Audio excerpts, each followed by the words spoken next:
ADSP 3과목 개념 원리 특강입니다. 이번 시간에는 이제 3과목에 대한 개념 원리들을 중심적으로 이제 초심자분들이 좀 알기 쉽게 설명하는 강의고요.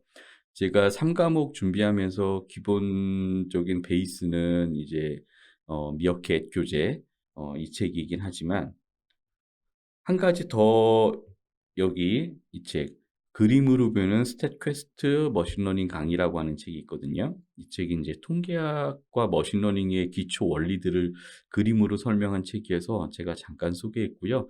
이 책에서 예로 들었던 어떤 그런 형식이라든지 이런 것들이 마음에 들어가지고 되게 좋아서 제가 요거를 이제 참고 자료로 삼았고요. 여기 나오는 그림들은 이제 저작권 때문에 뭐 쓸 수가 없는 건 당연한 거니까 그래서 이제 제가 지인에게 부탁을 해서 좀 그려달라고 부탁을 해서 그린 그림들을 가지고 발표 자료를 강의 자료를 만들었어요. 예, 이렇게 됐고 이 책 같은 경우가 어쨌든 그 번역서이긴 하고요. 우리나라에서 아직 이런 책이 나오진 않은 것 같아요. 그래서 굉장히 좀 재밌게 읽기도 했었고 아, 이렇게 좀 쉽게 설명할 수 있구나라고 해서 많은 교수법 등을 많이 이제 참고가 됐었던 예, 그런 좋은 책입니다. 참고로 이제 이 제이펍이라는 출판사하고는 저랑 하등의 관련이 없고요. 어떠한 물적 그런 지원을 받지 않고 내돈내산입니다. 예, 제가 좋아서 좋은 책을 한번 소개해 드리는 거였고요. 자, 그럼 강의 시작하도록 하겠습니다. 상과목 같은 경우는 굉장히 어렵죠. 그래서 3과목에서는 사실은 버릴 거는 좀 버리고 모든 그 통계학의 어려운 부분들을 100%다 100점 맞으려고 하지 말자. 이럴 필요가 없어요. 우리는 전체 토탈에서 커트라인만 넘기면 되잖아요. 60점만 넘기면 되기 때문에 여기에서는 요 3과목 쪽에서는 좀 과락만 면하자. 40%가 과락이잖아요. 과락만 면하자. 그리고 대략 한 퍼센트로 보자면 한 50% 이상만 맞히자. 요걸 이제 목표로 가져가면 될 것 같아요.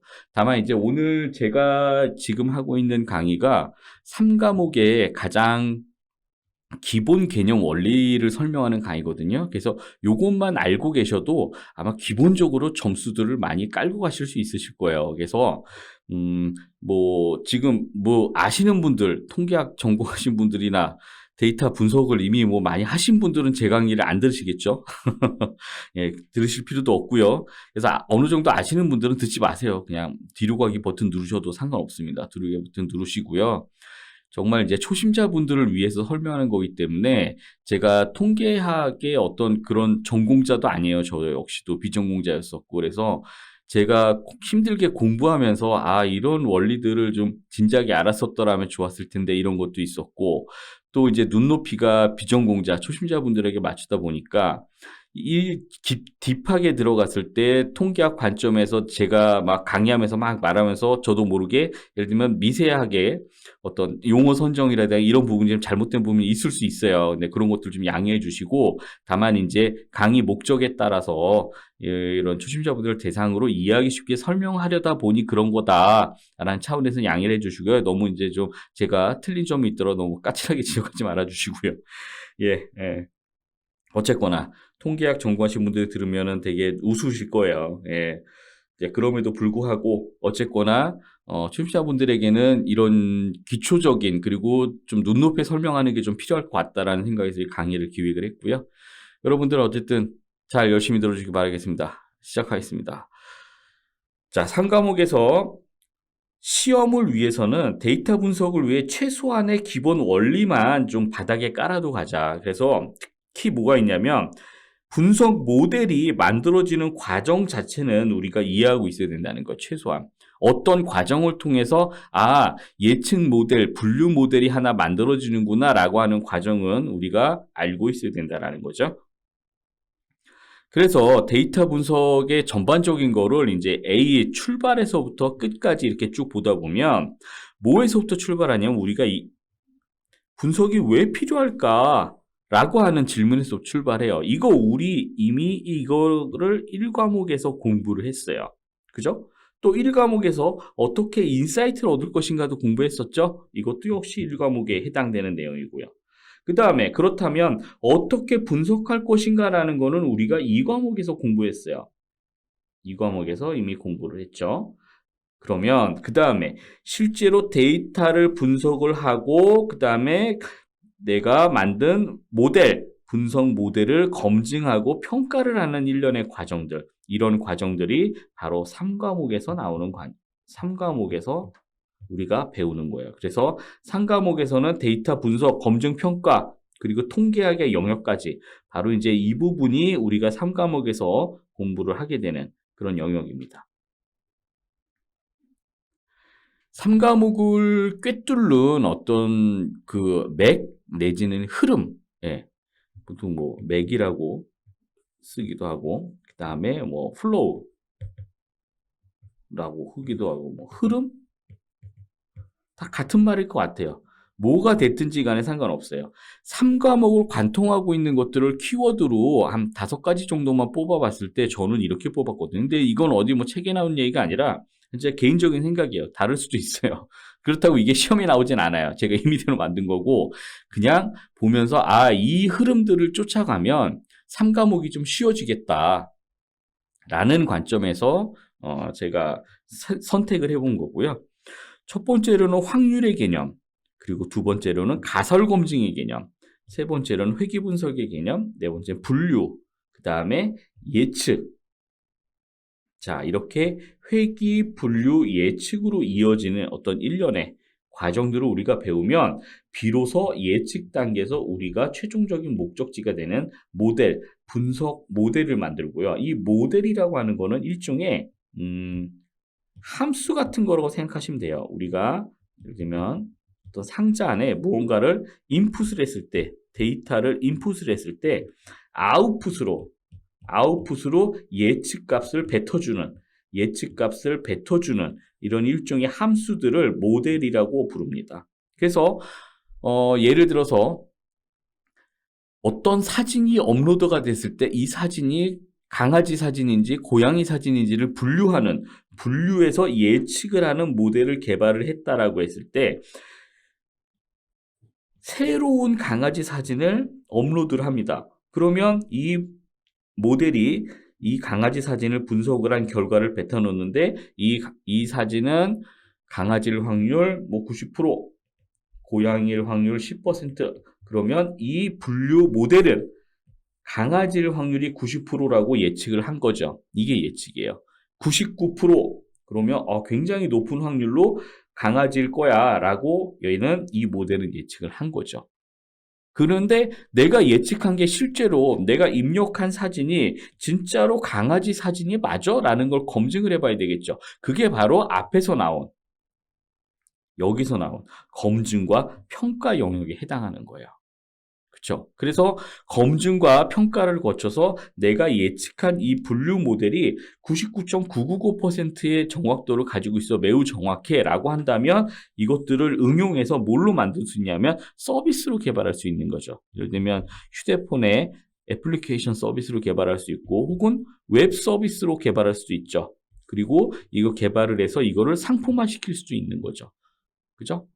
자, 그래서 이런 것들을 이제 퍼블리싱 이런 관점에서 하나의 시스템을 만드는 거는 검증 이후의 단계라고 보시면 되는 거고 3과목은 이렇게 돼 있어요. 확률을 공부하고 가설 검증을 공부하고 회귀 분석과 분류 예측 모델까지 수립을 하는 이런 일련의 과정이 돼 있고요.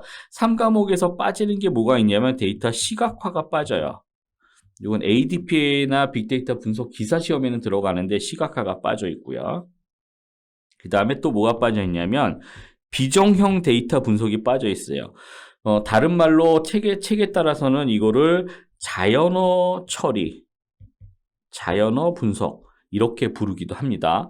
근데 이제 비정형 데이터에는 어떤 언어 텍스트만 들어가 있는 건 아니죠. 비정형 데이터에는 이미지도 있을 거고요. 영상도 있을 거고 소리 파일도 있을 거고 텍스트 파일도 있을 거고 다양한 형태의 비정형 데이터들이 있을 겁니다. 이거를 분석하는 방법이 있거든요. 이 부분은 우리 ADSP 시험에서는 빠져 있다라는 거 생각하시면 되고요.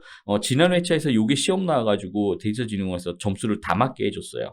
예, 범위 밖의 문제를 출제했다 그래서 모든 사람에게 다 점수를 다 준 적도 있어요. 실제로. 자, 첫 번째 우리 확률의 개념에서 가장 먼저 히스토그램이라는 제가 토픽을 꺼내 들었어요. 이 히스토그램이라고 하는 개념 자체를 이해하다 보면 확률과 분포에 대해서 우리가 이해할 수 있거든요. 예를 들어서 이렇게 봅시다. 예를 들어서 어떤 중학교에서 1학년 학생들의 키가 이렇게 돼 있다고 봅시다. 150에서 155cm 구간에 한 명이 있고요. 156에서 160 구간에 3명이 있고요. 쭉쭉쭉쭉 있고 190에서 2m짜리 학생이 한 명, 되게 키가 큰 친구가 한 명 있네요. 농구 선수인가 봐요. 이렇게 돼 있는 데이터 표가 있다고 가정을 해봅시다. 이거를 가지고 옆으로 돌려요. 이거를 이제 피벗이라고도 하는데 피벗팅해서 이렇게 옆으로 돌리면 이런 모양새가 되죠. 그럼 밑에는 뭐가 돼? X축. 여기가 X축이죠. X축은 뭐가 돼요? 구간이 되는 거죠. 구간이 돼요. 바로 이거를 뭐라고 불러요? 우리 다 공부했었던 건데, 그죠? 범주형 변수라고 부르는 거죠. 범주형 변수. 범주. 일종의 하나의 변수가 구간을 갖고 있어요. 어디서부터 어디까지 150에서 155까지, 키 156에서 160까지 이런 구간 변수를 갖는 거죠. 이렇게 변수가 구간 늘어져 있으면 여기 나오는 데이터들을 하나씩 쌓아 봅시다. 한 명 있으니까 한 명 쌓고요. 3명 있으니까 하나, 둘, 3명을 쌓고요. 여긴 6명 있네요. 이 구간에는 6명을 쌓아봅시다. 자, 이렇게 각각의 구간마다 데이터의 개수를 세어서 위로 이렇게 쌓아보면 이런 자연스러운 이런 모양이 나와요. 이거를 뭐라고 부르냐면 이거를 분포라고 불러요. 아, 값들이 어떤 식으로 분포가 돼 있는지를 판단하는 거예요. 자, 지금은 우리가 이렇게 범주형 변수로 구간을 나눴지만, 자, 다음 그림 한번 볼까요? 다음 그림 봤을 때 만약에 여기 중간에 구간 자체를 뭐 예를 들면 뭐 5cm 단위, 10cm 단위로 끊는 게 아니라 여기를 만약에 150에서 뭐 170 구간으로 끊는다든지 170에서 뭐 200 사이 구간으로 끊는다든지 이런 식으로 구간을 나눴다고 생각을 한번 해봅시다. 그러면 여기에 들어가는 값들이 되게 많겠죠. 그죠? 값들이 뭉쳐 있잖아요. 그래서 그럴 때는 지나치게 범위가 넓을 때는 이렇게 값들이 너무 뭉쳐 있는 현상이 발생하고요. 반대로 지나치게 구간 범위가 좁을 때는 이 하나의 간격을 아까는 뭐예요? 30cm 간격으로 했었고 그 앞쪽에서는 뭐 대략 5cm 간격, 10cm 간격으로 했다면 여기 간격을 1cm 간격으로 놨다고 해봅시다. 그러면 여기 한 명 있고 여기는 비어 있고 여기도 비어 있고 한 명 있고 이런 식으로 그러면 X축의 어떤 분포가 굉장히 넓어지겠죠. 그죠? 자, 이렇게 돼서 하나씩 적정한 구간을 잡는 게 필요하고요. 근데 아까 이제 예를 들었을 때 자, 한 거는 뭐냐면 중학교 어느 학교예요? 어느 학교인지 모르지만 모 중학교 1학년 학생들의 키 분포예요. 키 분포예요. 그죠? 그런데 이거 범위를 우리가 표본을 좀 확대를 해보자. 경기도로 확대해보자. 서울시로 확대해보자. 아니면 전체, 전국으로 확대해보자. 전국 중학교 1학년 학생들을 대상으로 표본을 수집해보자. 라고 한다면 데이터들이 점점 많아질 거예요. 그죠? 데이터들이 각 구간마다 점점 쌓일 거란 말이죠. 쌓이다 보면 아까 전에 비었던 이 부분, 아까 전에 비워졌던 다시 한번 볼까요? 아까 전에 여기는 데이터가 하나도 없었죠. 빵이었단 말이죠. 180에서 185 되는 학생이 여기 땡땡 중학교에서는 아무도 없었어요. 땡땡 중학교 1학년은. 그런데 다른 중학교에서는 요 구간에 있는 학생들이 있을 수가 있잖아요. 그래서 요 빈 구간의 값들이 채워질 수가 있다라는 거죠. 그래서 이 얘기가 무슨 얘기냐면 표본이 증가한다는 것은 어떤 특정의 분포를 따를 확률이 높아진다라는 거죠. 그죠? 그리고 또 특정의 분포를 따른다면 그 분포 함수를 알고 있다면 미지의 빈칸을 채울 수 있다는 얘기예요. 만약에 분포가 이렇게 돼서 이런 정규 분포를 따른다라고 하는 사실이 밝혀졌다라면 우리가 여기 있는 만약에 이 부분이 빈칸, 전부 다 빈칸이라고 칩시다. 전부 빈칸이라고 하더라도 이 분포를 따른다면 적어도 값이 여기 있지는 않을 거라는 얘기죠. 그죠? 적어도 값이 여기 있지는 않을 거야. 적어도 이 구간 안에는 들어올 거야 라고 예측할 수 있는 거죠. 그래서 분포 함수를 안다라는 것은 굉장히 중요합니다. 분포 함수를 알면은 뭐예요? 미지의 빈칸을 채울 수 있다라는 거죠. 네, 조금씩 이해가시죠? 자, 다음 한번 볼게요. 자, 그래서 이렇게 연속적이지 않은 구간 척도, 명목 척도의 확률 분포를 이산 확률 분포라고 하고요. 그쵸? 구간이 나눠져 있죠? 만약에 이렇게 구간이 나눠져 있고, 그냥 연속적인 X축인데, X축이 그냥 0에서부터 쭉 시작하는 데이터로만 이루어져 있는 것들을 연속 확률 분포라고 얘기를 합니다. 그래서 그거를 이산 확률 분포, 그 다음에 연속적으로 되어 있을 때, 그죠? 연속적인 숫자이거나 무한한 경우와 같이 카운팅, 일일이 카운팅하기가 굉장히 어려운 거, 이런 것들을 연속 확률 분포라고 해요. 근데 우리가 아까 키라고 하는 변수를 봅시다. 이거는 사실은 엄밀하게 보면 연속 확률 분포예요. 그런데 이거를 연속 확률 분포를 이렇게 구간별로 끊었을 때는 얘는 범주형 변수로 이산 확률 분포를 따르게 되는 거예요. 그쵸? 그래서 변수 타입이 뭐냐? 데이터 값 자체는 쭉 0에서부터 출발해서 이렇게 쭉 있는 정말 이 간격을 분할하기가 쉽지 않은 거죠. 그럼에도 불구하고 구간을 일정한 기준을 가지고 나눠봅시다. 구간을 나눴을 때 얘는 연속형 확률 분포가 아니라 이산형 확률 분포가 된다라는 거죠. 그게 바로 범주형 변수 구간 척도예요. 이해 가시죠? 이산 확률 분포에서 자, 이거를 평균치 여기 나오죠? 여기 나온 거를 확률 질량 함수라고 부르고요. 연속 확률 분포에서는 확률 밀도 함수다라고 불러요. 확률 밀도 함수라고 불러요. 자, 다음 볼게요. 이 분포 함수의 곡선을 그리는 방법에 대해서 지금 설명을 할 건데요. 자, 여기 한번 봅시다. 최소값이 0에서부터 출발하는 자, 이런 연속형 분포가 있다고 칩시다. 연속형 데이터예요. 쭉 있고 여기에 평균이 20이에요. 우리가 계산을 해보니까 이 데이터 값들의 평균은 20이더라. 그럼 데이터가 여기도 있고 있다면 20이란 얘기는 뭐예요? 이 근처에 데이터들이 굉장히 많이 모여 있다라는 거죠. 이 구간에.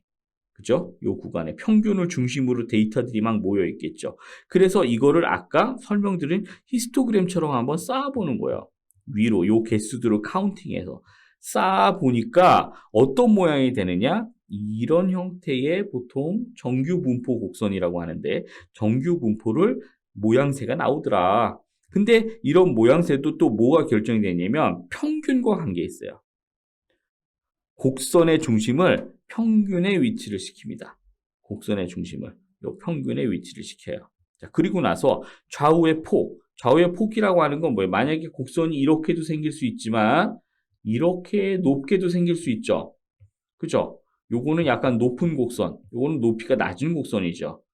자, 이 높이는 뭐가 결정한다는 거야? 결국은 평균이 결정한다는 거. 평균이 높으면 이렇게 높은 모양이 나오고 평균이 낮으면 이런 모양이 나오겠죠. 그리고 또 하나 형태적으로 봤을 때 이렇게 퍼져 있는 형태가 나올 수도 있고요. 그쵸? 퍼져 있는 형태가 나올 수 있고 이 퍼져 있는 게 요거보다 훨씬 더 퍼져 있을 수도 있어요. 아주 낮게. 더 퍼져 있는 거죠, 얘는. 얘보다. 그럴 경우에 좌우폭은 뭘로 결정하냐면 표준 편차가 결정을 해요. 즉 표준 편차가 크다면 표준에서부터 이 평균에서부터 떨어져 있는 값, 이 표준 편차가 10이다라면 평균을 기준으로 했을 때 플러스 10, 이쪽 마이너스 10 이렇게 떨어져 있다. 요걸 표준 편차라고 불러요. 우리가 편차라고 부르는 건 정확히 뭐냐면 편차라고 부르는 건 지금 현재 이 데이터 값에서 평균을 빼면 돼요. 여기 있는 데이터 값은 2라고 봤을 때 평균은 얼마냐면 20이죠. 그러면 2에서 20을 빼면 18이 나와요. 이 데이터의 편차는 마이너스 18입니다. 이렇게 쓸 수 있어요. 그러면 이 데이터의 편차는 얼마일까요? 이 데이터의 편차는 30이에요. 여기는 30 구간이에요. 이 데이터 값이 30이라고 봤을 때 30에서 평균을 빼면 10이 나오죠. 그러면 요 데이터의 편차는 플러스 10입니다. 이렇게 나오는 거죠. 그쵸? 그렇게 되겠죠. 그러면 이 평균 딱 20점에 있는 데이터는 얼마겠어요? 그럼 당연히 20-20 하면 빵이겠죠. 그래서 이 평균점을 딱 찍은 이 데이터 값의 편차는 제로예요. 차이가 없다라는 거죠. 평균과 차이가 없어 이런 얘기예요. 자, 여기에서 분산이라는 개념이 나와요. 분산이라는 개념은 뭐냐면 분산이라는 개념 쉽게 얘기하면 얼마만큼 데이터들이 퍼져 있느냐 이런 관점에서 생각하시면 돼요. 얼마만큼 데이터들이 퍼져 있지라는 거예요. 그래서 자, 퍼짐의 정도를 파악을 하려면 편차를 보면 돼요. 그래서 편차가 평균으로부터 편차가 멀리 있어. 그러면 굉장히 많이 데이터가 퍼져 있는 거죠. 뭐 여기까지 있다든지 여기까지 있다든지 이러면. 그죠? 굉장히 많이 퍼져 있는 거죠. 근데 편차가 굉장히 작아. 분산이 작아. 모집단의 분산이 작아. 이 얘기는 평균에 굉장히 여기 평균 근처에 데이터들이 많이 밀집이 돼 있어. 이런 의미가 될 수 있는 거죠. 그래서 모집단의 분산, 데이터들이 얼마나 평균을 중심으로 퍼져 있는지 이거를 확인하려면 어떤 계산법을 쓰냐면 편차를 제곱을 합니다. 얘네들 여기서 아까 구한 편차들 있죠. 이걸 제곱을 해요. 왜 제곱을 하냐면 차이라고 하는 개념은 이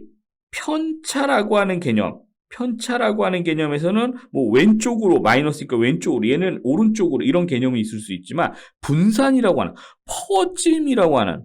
퍼짐이라고 하는 개념에는 음수 양수가 없어요. 그냥 거리예요, 거리. 그냥 얼마만큼 떨어져 있느냐의 개념이지 음수냐 양수냐 개념이 없거든요. 그래서 여기도 표준편차 10이에요. 얘도 표준편차가 10이에요. 그죠? 표준편차 할 때는 마이너스 음수기를 쓰지 않잖아요. 그냥 10만큼 떨어져 있어. 평균에서 10만큼 떨어져 있어라고 부르는 거죠. 그게 되는 이유가 뭐냐면 이 거리를 정의하기 위해서는 이 음수가 된 거를 제곱을 해서 음수를 털어주는 거예요. 양수로 만들어주는 거죠. 그래서 이거를 제곱을 합니다. 제곱을 한 다음에 다 더해봐요. 다 이 각각의 이런 것들을 더해봅니다.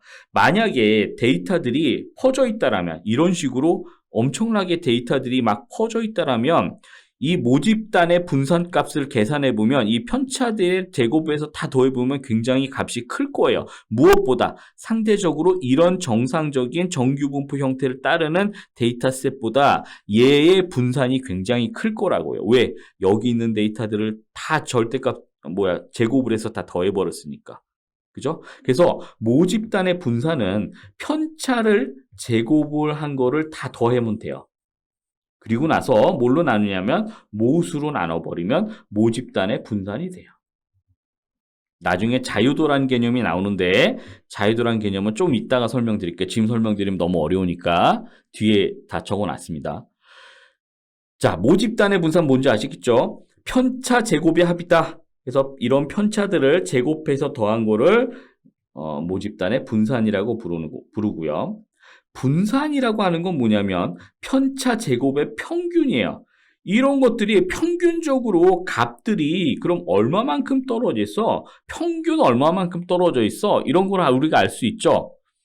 너 이번에 뭐 수학을 95점 맞았는데 그게 반평균으로서 얼마 떨어졌어? 내 수학 점수는 사실은 95점이지만 반평균이 90점이야. 그럼 평균으로부터 5만큼 떨어져 있는 거죠. 그런데 자, 내 수학 점수가 95점이지만 반평균은 70점이야. 그러면 반평균보다 훨씬 높은 점수를 받은 거죠. 똑같은 95점이라고 평가할 수가 없는 거죠. 그래서 나온 게 표준 점수예요.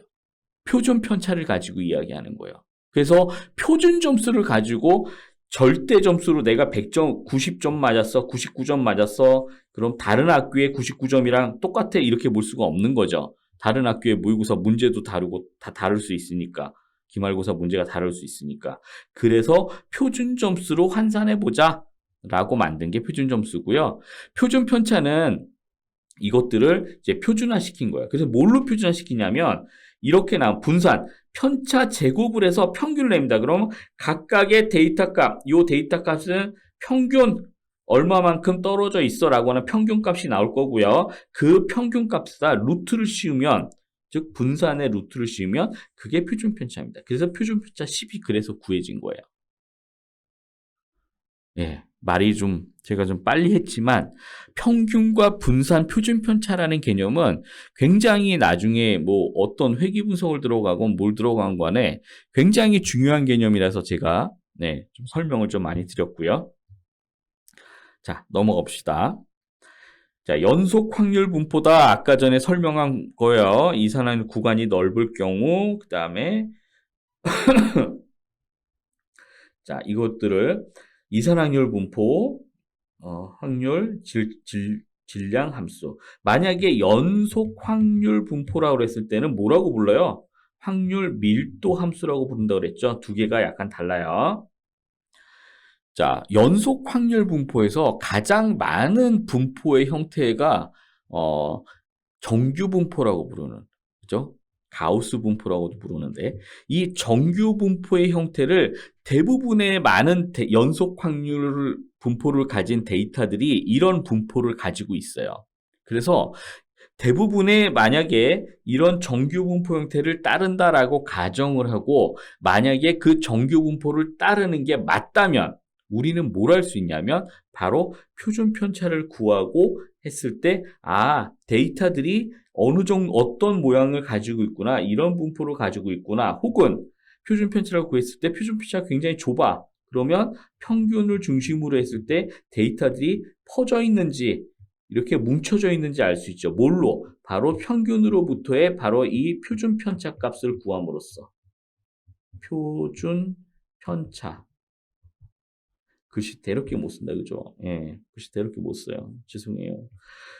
이 표준 편차 값을 알면 바로 이 정규 분포 곡선의 퍼짐의 정도, 이렇게 퍼져 있는지, 이렇게 밀도 있게 데이터들이 뭉쳐져 있는지를 알 수 있는 거죠. 표준 편차는 어떻게 구한다고 했어요? 분산을 구해서 분산의 루트 씌운 거. 그러면 분산은 어떻게 구한다고 했어요? 편차 제곱의 합. 편차 제곱의 평균, 이게 분산이라고 그랬죠? 편차 제곱의, 그죠? 분산의 루트 씌우면 표준 편차인 거고, 편차 제곱은 뭐라 했어요? 각각의 값들이 가지고 있는 거에서 평균 값을 뺀 거를 제곱을 한 거죠. 그리고 그 값들을 쭉 더한 다음에 뭘로 나누면 돼요? 이 데이터들의 개수로 나눠버리면 평균이 나오겠죠? 그게 편차 제곱의 평균 값, 바로 분산을 의미한다라는 거예요. 이해 가셨죠? 여기가 되게 별로 어렵진 않은데 이 개념 자체가 굉장히 중요한 개념입니다. 자, 그리고 또 하나 볼게요. 여기에서 최대값은 뭐냐면 여기서 최대값은 바로 평균값이에요. 평균값. 정규 분포의 최대값은 바로 평균이 되겠고요. Y축을 우도라고 부르는데 이 우도가 뭐냐면 일종의 가능성이 있는 거예요. 만약에 자 봅시다. 오른쪽에 그림을 미리 그려놨네요. 두 가지 정규 분포가 있다고 봅시다. 표준 편차가 굉장히 커서 여기서부터 여기까지 표준 편차가. 그래서 표준 편차가 굉장히 커서 퍼져 있는 분포를 봅시다. 퍼져 있는 분포에서의 가장 높은 값, 이게 뭐라 평균이라고 그랬죠. 이 평균값과 위의 그래프에서 가장 높은 지점에 있는 Y축 값, 이게 평균이라고 그랬죠. 가장 높은 지점이, 그죠? 평균값. 이 Y값이 얘보다, 밑에 있는 얘보다 얘가 훨씬 더 크겠죠. 훨씬 더 크단 말이죠. 얘가 크다는 얘기는 무슨 얘기냐면 여기에 나와 있는 범위가 굉장히 넓다라는 거예요. 0에서부터 10까지. 예를 들면 어떤 중학교 1학년의 키가 3반 같은 경우에는 평균값이 170이 나왔어요. 그런데 뭐 땡땡 중학교가 아니라 XX 중학교 1학년 학생들 같은 경우는 평균값이 180이 나왔다고 칩시다. 그러면 180이 평균이면 이게 높은 거죠. 170 평균이면 낮은 거예요. 만약에 Y값이 낮다면, 즉 평균값이 낮다면 일어날 가능성이 낮은 사건이라는 거예요. 자, 무슨 얘기냐면 평균값이 170인데 만약에 새로운 학생이 전학을 왔어요. 새로운 중학교 2학교에 새로운 중학교 1학년 학생이 전학이 왔는데 1학년 학생의 키가 뭔지는 몰라요. 얼마가 되는지 모르지만 대략적으로 평균이 이 정도니까 뭐 대략 요 근처에 있을 거야 라고 추측할 수 있게 예상을 할 수가 있겠죠.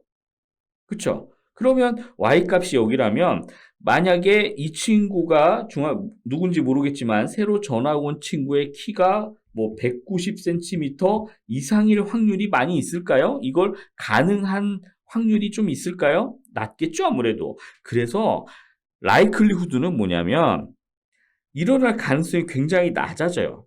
왜? 이게 범위가 넓어야 되잖아요. 얘는 얼마야? 0에서부터 180까지. 0에서부터 얘는 높아요. 그쵸? 평균이 높으면 구간 범위가 넓다라는 거예요. 좀 반대로 평균이 낮으면 y값의 범위가 낮죠. 0에서부터 170까지. 그러면 미지의 x가 인풋이 됐을 때 이 학생의 키를 전학 학생의 키를 우리는 뭔지 모르지만 이 학생이 전학을 왔을 때 0에서 180 구간에 들어올 확률과 0에서 170 구간에 들어올 확률이 둘 중에 어떤 가능성이 더 높아요? 당연히 0에서 넓은 범위에 들어올 가능성이 더 높죠. 그래서 이거를 가능도다. 영어로 likelihood다 이렇게 얘기를 하는 거예요. 네, 이해 가셨죠? 네. 이게 이제 기본적인 개념 정규 분포에서 나오는 단어들을 제가 용어들을 설명을 드린 거예요. 아주 좀 최대한 친절하게. 네. 자, 그다음에 연속 확률 분포에서도 봅시다. 아까 방금 설명드린 게 그거예요. 최대 우도값이라고 하는 건 뭐야? 평균이에요. 그냥 여기가 평균이라고 그랬잖아요. 그래서 여기가 y값이에요. y값 평균이에요. 근데 이게 되게 높아요. 우도값이 높아요.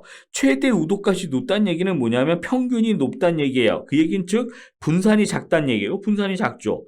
분산이 작으니까 표준편차가 작아져요. 표준편차 작다는 얘기죠. 그리고 생김새가 좀 뾰족해요. 그리고 뾰족함, 이걸 첨도값이라고 하는 첨도값이 커요. 자, 이게 갓나나이키의 정규 분포가 이런 형태를 따라요. 대부분 여기가 0세부터 뭐 한 2세까지, 3세까지로 할까요? 0세부터 3세까지라고 했을 때, 이 여기에 속하는 갓나나이들의 사실은 키라고 봤을 때, 키들은 되게 다 비슷비슷해요. 다 평균에 다 몰려 있어요. 특이하게 막 되게 우량아가 아닌 이상에는, 그죠? 대부분 이 평균 구간에 수렴해요. 대부분 밀집해 있다는 얘기죠. 그런데 일반 성인의 키는 이와 다르죠. 성인의 키는 뭐 예를 들면 되게 작기도 하고 크기도 하고 그래서 범위가 어린아이의 키 정규 분포보다는 훨씬 더 최대 우도값이 높아요. 그죠? 그래서 이런 문제에 나올 때 첨도가 높으면 표준 편차가 작다 혹은 표준 편차가 크다 틀리냐 맞냐 이런 식으로 나오는 게 바로 그런 얘기예요. 그죠? 그래서 최대 우도값이 평균이기 때문에 얘는 좀 상대적으로 낮다고 봐야죠. 얘가 더 큰 거죠. 최대 우도값이. 그래서 대신에 뭐가 크냐면 이렇게 돼 있으면 여기는 분산이 작잖아요. 퍼짐의 정도가 작아요. 대신에 여기서는 퍼짐의 정도가 커요. 분산이 상대적으로 커요. 그리고 이게 크니까 분산이 크니까 표준 편차가 당연히 크겠죠. 그리고 곡선은 완만해지고 첨도값은 뾰족함이 덜하고 첨도값이 더 작아지고 이렇게 첨도값에 따라서 그죠? 분포의 형태가 변하는데 사실은 엄밀히 얘기하면 첨도값이라기보다는 이 데이터의 형태에 따라서 첨도값이 찍은 게 달라지는 거죠. 엄밀히 얘기하면. 어쨌거나. 이런 원리를 가지고 이제 우리가 확률 분포를 보면 돼요. 연속 확률 분포든 이산 확률 분포든. 그래서 정규 분포는 이런 개념이 또 나와요. 외도라고 하는 개념이 나옵니다. 스큐니스라고 하는 개념. 외도라고 하는 건 뭐냐면 확률 분포의 비대칭 정도를 나타내는 칙도예요. 그래서 외도 값이 0인 경우에는 정규 분포와 매우 유사한 모습으로 중앙값, 평균값, 최빈값이 모두 같다라고 하는 거죠. 이게 무슨 얘기냐면 만약에 이거를 정규 분포를 그린다고 봤을 때 정규 분포는 유정될 거고요. 이거의 정규 분포는 유정될 거예요. 자, 이런 그림이 있다고 봅시다. 만약에 외도값이 0이다라고 하면 외도가 0이라고 봅시다. 여기가 0이에요. 여기가 0이고 여기가 0으로 봅시다. 그러면 이 오른쪽으로 이렇게 뾰족하게 약간 치우쳐져 있는 이 정규 분포, 이 분포 곡선은 0보다 평균이 크죠. 평균이 여기니까. 요게 평균점이자 평균이 0보다 크죠, 당연히. 얘는 어때요? 얘는 여기가 0이라고 봤을 때 이 분포 곡선의 평균은 여기란 말이죠. 여기 지점. 여기 지점은 0보다 작은 거죠. 0보다 작은 지점이 되는 거죠. 그죠? 그리고 평균값, 중앙값, 최빈값은 여기서 우리가 평균값이나 중앙값은 뭔지 알겠는데 최빈값은 이거는 많이 등장한 거. 몇 회 등장했냐? 그래서 어떤 값들이 가장 많느냐라는 거죠. 그 최빈값이 0일 때는 모두 같다는 얘기고. 그죠? 여기서는 뭐겠어요? 이게 그 얘기예요. 최빈값이 가장 크고 이 곡선은 그 다음에 중앙값, 그 다음에 평균이 가장 작다. 자, 이렇게 보는 거고 얘는 반대가 되겠죠. 자, 이거를 외도라고 하는 개념. 왼쪽으로 오른쪽으로 치우쳐 있는지 왼쪽으로 치우쳐 있는지 자, 이걸 나타내는 거예요. 그걸 외도라고 불러요. 외도. 자, 그 다음에 여기서 이제 굉장히 중요한 얘기를 한번 할 건데요. 가설검정에 관한 얘기입니다. 이 가설검정에 관한 기본 개념 자체를 굉장히 잘 알아두셔야 돼요. 자, 가설검정.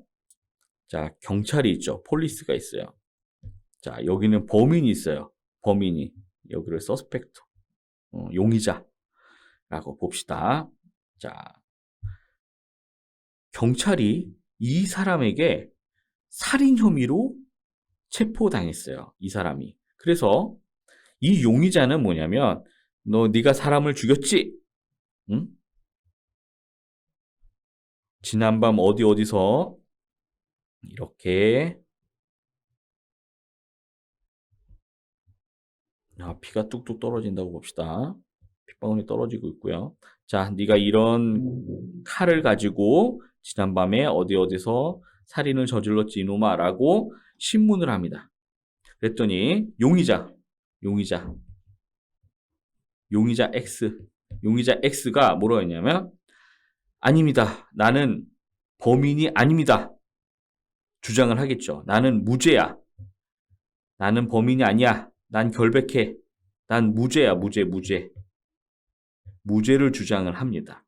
그럴 때 우리가 가설을 세울 때 난 아무것도 변화가 없어. 0이야. 제로. 완전 제로야. 변화가 없다라는 걸 증명하는 가설을 귀무가설, 아무것도 없는 걸로 돌아가는 가설, 0가설이라고 부르기도 하고 제로가설, 그죠? 무로 돌아가는 거예요. 아무것도 없는 거죠. 나는 아무것도 없어. 나는 아무런 행위를 하지 않았어. 나는 일반인이야. 나는 보통 사람이야 라고 용의자는 주장을 합니다. 그걸 귀무가설이라고 해요. 그래서 가설 검증의 방법은 어떻게 되냐면 가장 먼저 귀무가설을 세워놓습니다.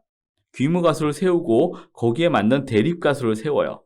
자, 형사가 질문합니다. 아니야. 너는 범인이 맞아. 네가 범인이야.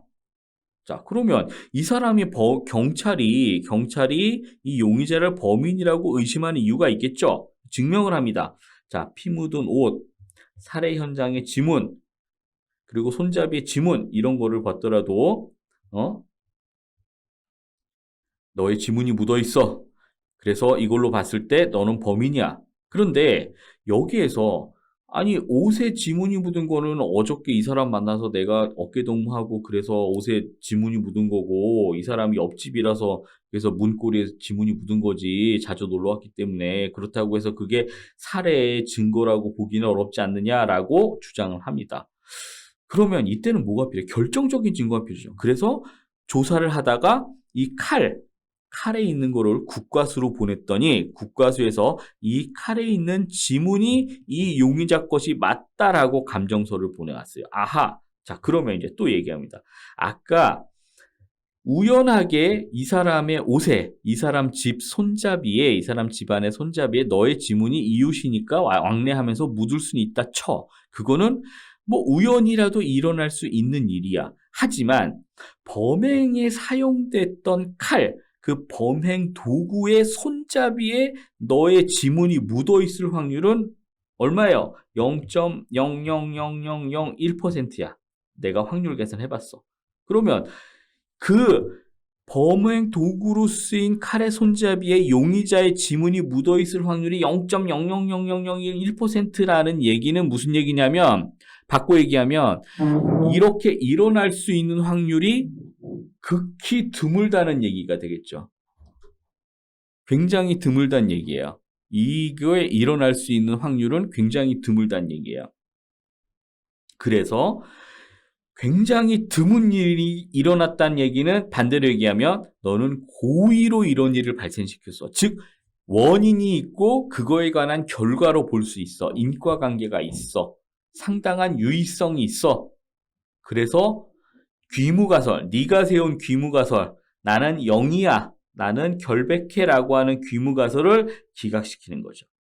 그래서 그렇다면 0.001%인데 만약에 그 기준을 0.0으로 잡지 않고 기준이 0.00001% 미만으로 들어와야 귀무가설을 기각할 수 있어요. 이렇게 기준을 잡을 수 있겠죠. 실제로 이렇게 잡을 수도 있어요. 이렇게 이 기준을 굉장히 엄격하게 거의 0에 가까운 기준을 잡는 경우는 주로 의약품,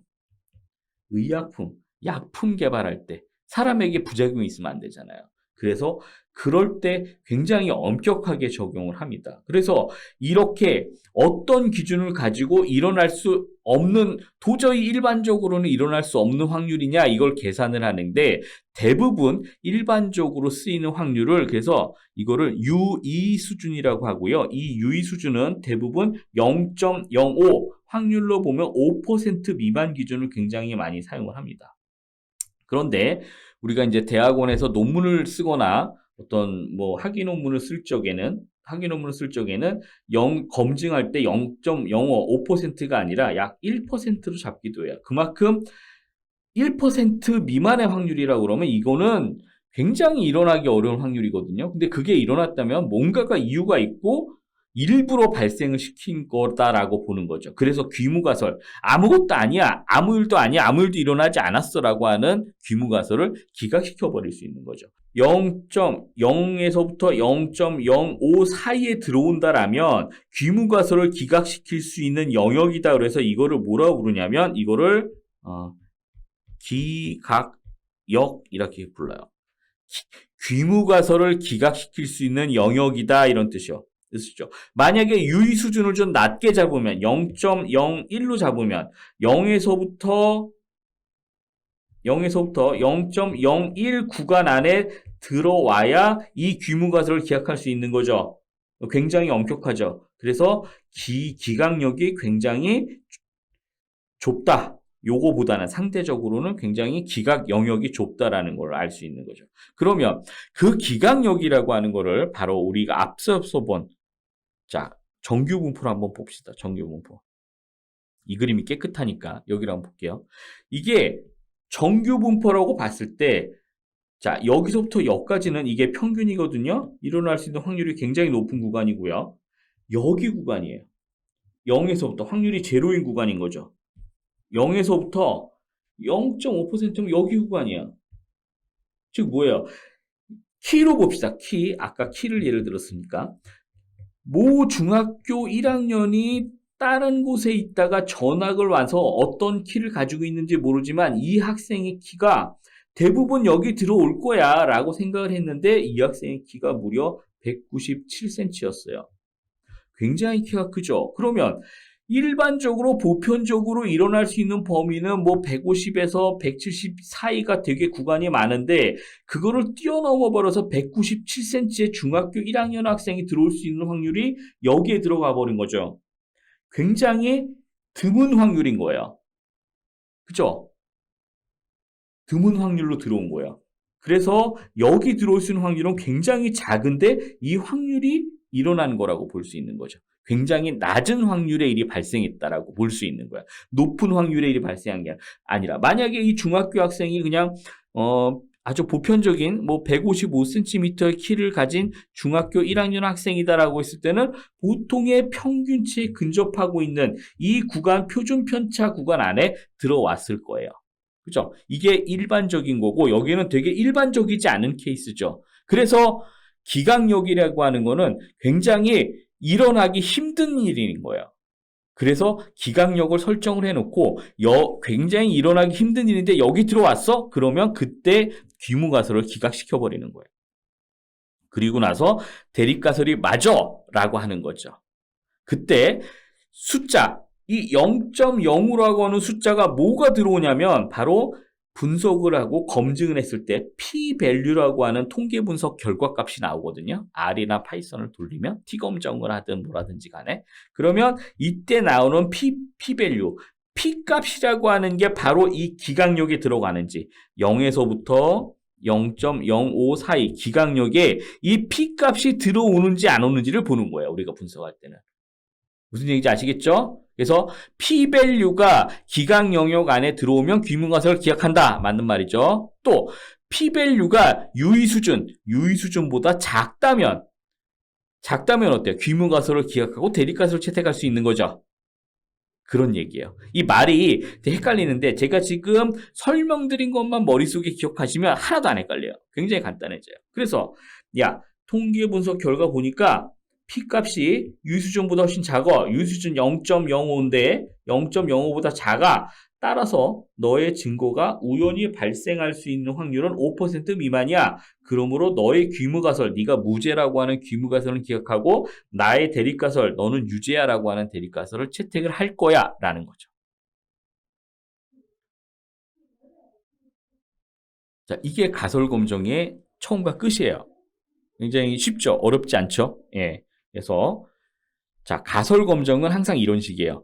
가장 먼저 내가 부정하고 싶은 가설을 먼저 세우는 거예요. 왜냐하면 내가 주장하고 싶은 가설을 세우잖아요. 그러면 그게 확률이 굉장히 많다니까요. 아까 얘기한 대로 이 사람은 예를 들면 구간 안에 평균 안에 들어올 수 있는 확률이 너무 많기 때문에 그걸 일일이 다 검증하고 가설을 굉장히 많이 세워야 되고 검증도 굉장히 많이 해야 되고 실험도 굉장히 많이 해야 돼요. 그런데 어떤 하나의 실험을 했을 때 이 실험 자체가 이 가설 검증 자체가 0.0 극히 일어나기 힘든 확률인데 이 기각력에서 발생을 했다라면 이 전체 그죠? 애초에 세운 귀무가설을 내가 뒤집고 내가 주장하는 바를 주장할 수가 있게 되는 거잖아요. 그래서 사회과학이든 뭐 통계학이 아니더라도 사회과학이든 어떤 영역에서라도 논문에서 연구조사 논문에서는 기본적으로 항상 귀무가설, 내가 부정하고 싶은 귀무가설을 세우고 이거를 뒤집기 위해서 내가 주장하고자 하는 그런 통계 결과값이 P값이 0.05 기각력에 들어가도록 굉장히 많은 조사를 하고 정보를 수집하고 통계 분석을 하는 거예요. 그렇게 해서 그게 증명이 됐다 그러면 나의 가설이 옳았구나. 나의 대립가설이 옳았구나. 그러면서 연구 논문을 뭐 네이처지나 이런 데 발표하는 거죠. 네, 됐죠? 다음요.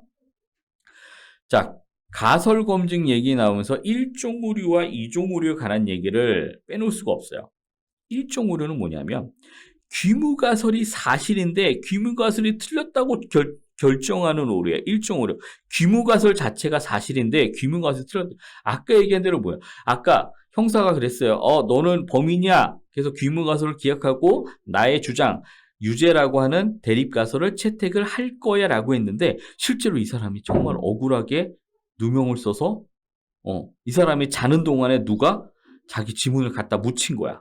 범죄 영화 보면 그런 경우 많잖아요. 다른 사람 지문 갖다 범죄 현장에다 막 일부러 남겨놓고. 진짜 이 사람은 무죄였던 거예요. 귀무가설이 사실이었던 거예요. 귀무가설이 사실인데 귀무가설을 틀렸다고 주장해버리니까 이거는 굉장히 큰 엉뚱한 사람을 범인으로 몰아간 거죠.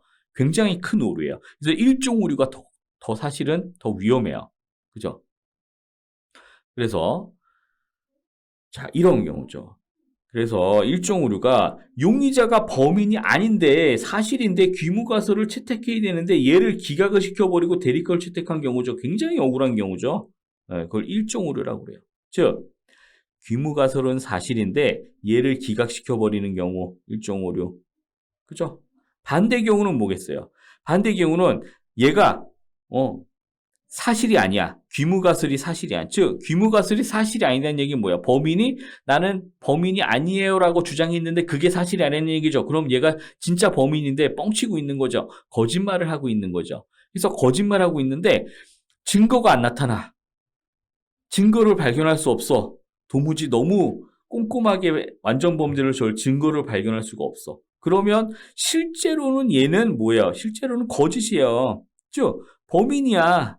귀무가설 기각을 해야 돼. 귀무가설이 사실이 아니야. 근데 귀무가설이 옳다고 판단할 수밖에 없는 상황이 돼버린 거죠. 그런 경우 뭐야? 응?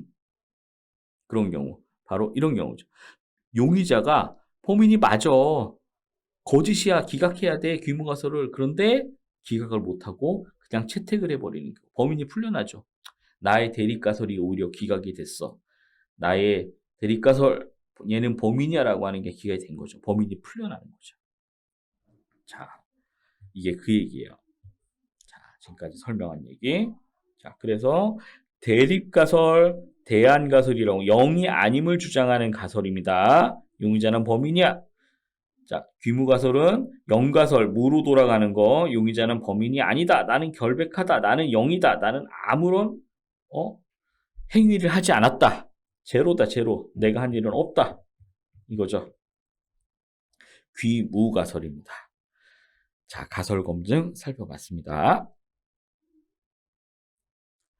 자, 그 다음에 표본에 관한 얘기를 할 건데요. 우리가 표본은 이미 많이 들어서 어떤 개념인지는 여러분들 다 잘 아실 거라고 생각을 합니다. 보통 모집단이 있으면 모집단을 전수조사할 수가 없으니 대부분은 모집단에서 표본을 추출해서 표본을 조사를 합니다. 대부분의 여론조사가 그렇죠. 여론조사가 대표적인 거죠. 여론조사할 적에 예전에 자, 힐러리와 이제 트럼프가 미국 대통령 선거에서 붙었을 때 실제 출구조사 결과는 실제 출구조사 결과 이랬어요. 타임즈든 워싱턴 포스트든 모두 다 힐러리가 당선될 거라고 예측을 했어요. 그런데 실제로 까보니까 트럼프의 표가 더 많았던 거죠. 그럼 뭐예요? 표본이 잘못된 거죠.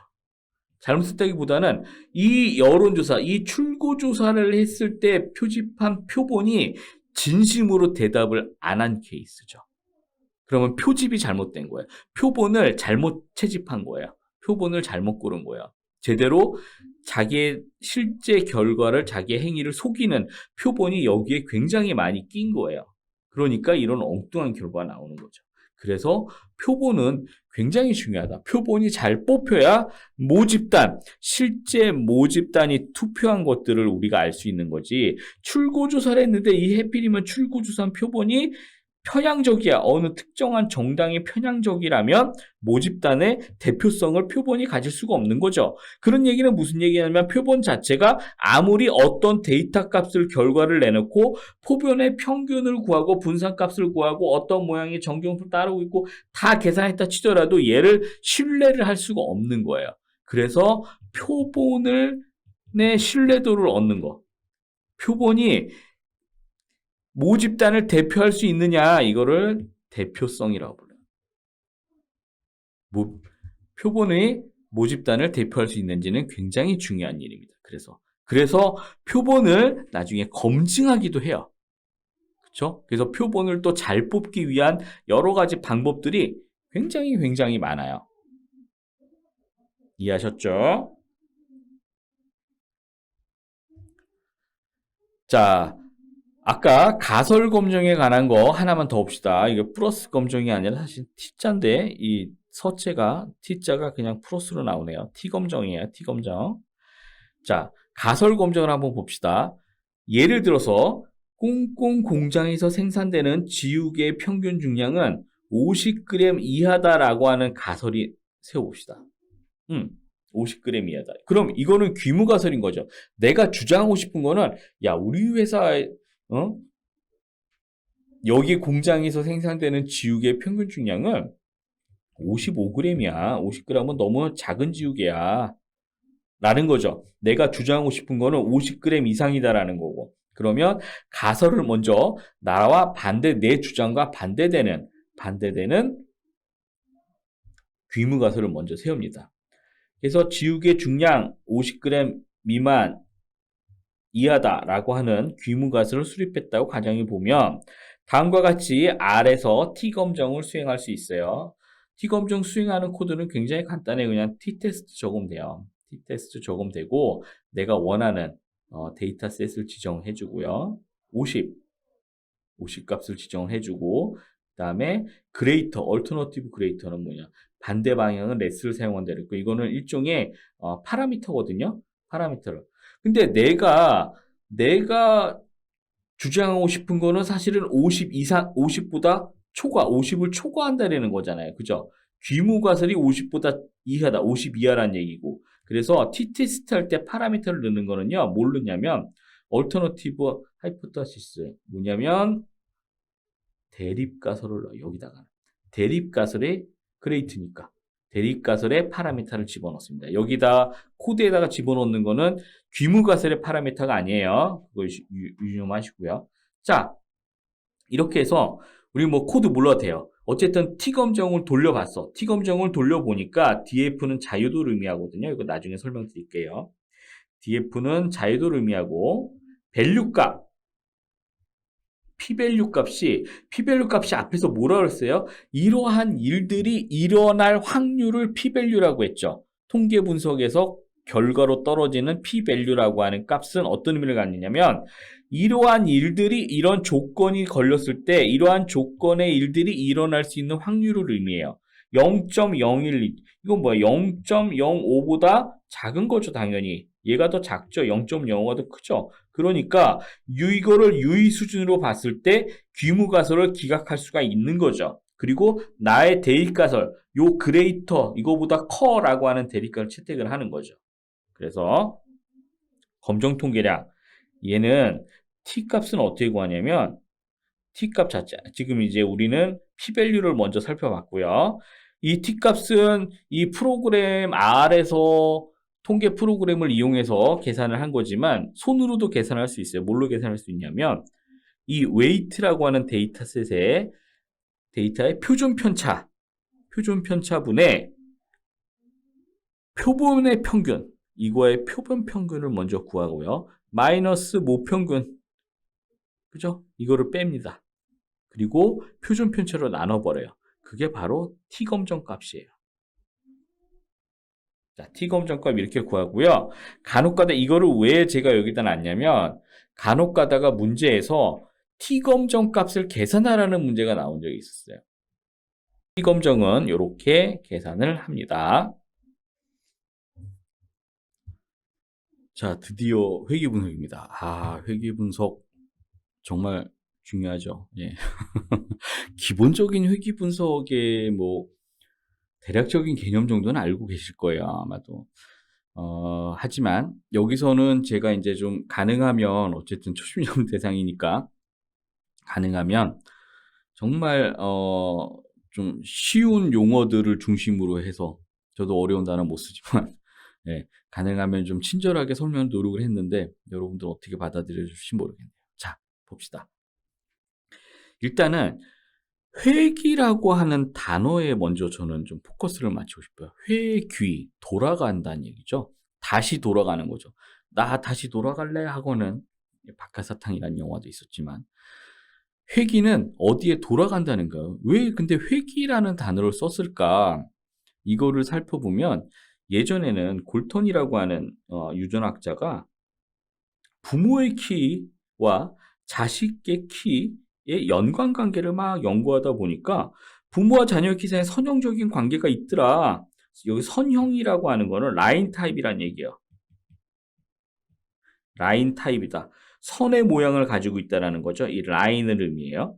선형적인 관계가 있고 키가 커지거나 작아지는 것보다는 전체 키 평균으로 돌아가는 경향이 있다. 그래서 전체 키 평균 이것들을 데이터들을 쭉 보다 보니까 이 평균에다가 내가 선을 걷는데 대부분의 점들이 이 선에 모여 있더라. 이 선으로 회귀하더라. 그래서 이거를 회귀라고 하는 리그레션이라고 하는 단어를 써서 회귀 분석이라는 이론을 만들어서 그 리그레션이라는 용어로 한글로는 회귀 분석이라는 용어가 탄생을 하게 된 거예요. 그런데 이제 이게 오늘날에는 최근에는 이 회귀 분석의 개념을 회귀선의 관점에서 데이터 값들이 모이는 게 아니다. 엄밀하게 이야기하면 무슨 얘기냐? 선이 있기 전에 데이터 값들이 먼저 존재하였고 그 선을 점들, 이 데이터 값들을 기준으로 해서 최소 제곱법으로 회기선을 그었더니 이것과 회기선이 잘 만들어지면 이 회기선을 중심으로 해서 평균으로 돌아가려는 이러한 경향의 분포도가 만들어지는 것뿐이지 결과적인 거지 그렇다고 해서 이 데이터가 이 회기선에 막 가깝게 붙으려는 돌아가려는 건 아닌 거다.